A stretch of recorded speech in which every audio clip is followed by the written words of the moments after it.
রোগমুক্তির চেষ্টা করতে গিয়ে প্রায়শই দেখা যায় মানুষ রোগের স্থায়িত্ব ক্ষমতার দিকেই বেশি দৃষ্টি দিচ্ছে, তার সম্ভাব্য নিরাময়ের দিকে নয়। ফলে রোগ ব্যাপারটা শরীর ও মন দুটোরই অভ্যাসে দাঁড়িয়ে যায়। অধিকাংশ স্নায়বিক রোগের ক্ষেত্রে এই কথাটা বিশেষভাবে প্রযোজ্য।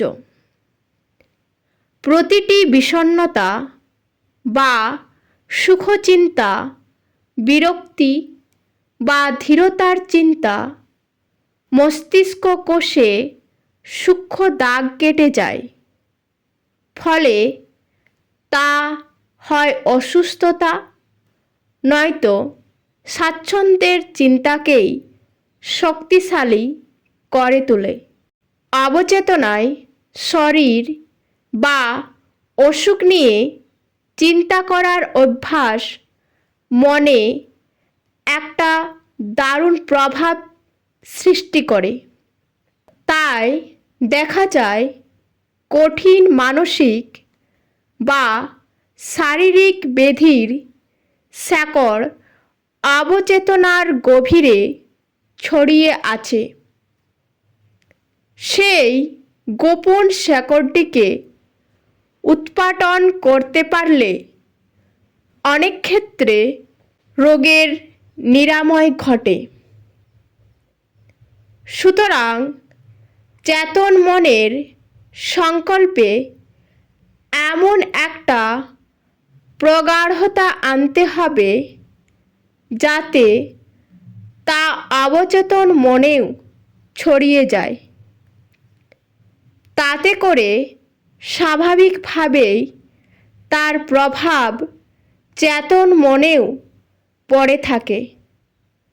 অতএব দেখা যাচ্ছে দৃঢ় সচেতন সংকল্প অবচেতনার মাধ্যমে দেহ ও মনে প্রতিক্রিয়া তৈরি করছে।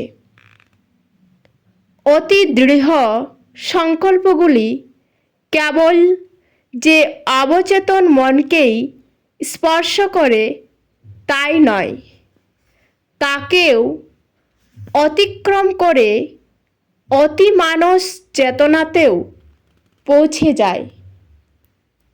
সেই চেতনা যাকে বলা হয় অলৌকিক শক্তির জাদুকরী ভাণ্ডার।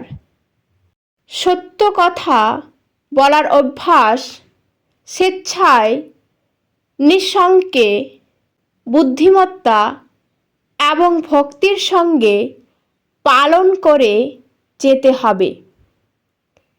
মনের একাগ্রতায় কোনো রকম ঘাটতি থাকলে চলবে না। পলাতক শিশুদের মতো বিক্ষিপ্ত ভাবনা চিন্তাগুলিকেও বারবার স্বস্থানে ফিরিয়ে আনতে হবে এবং ধৈর্য ধরে তাদের নির্ধারিত কর্মভার পালন করতে শেখাতে হবে।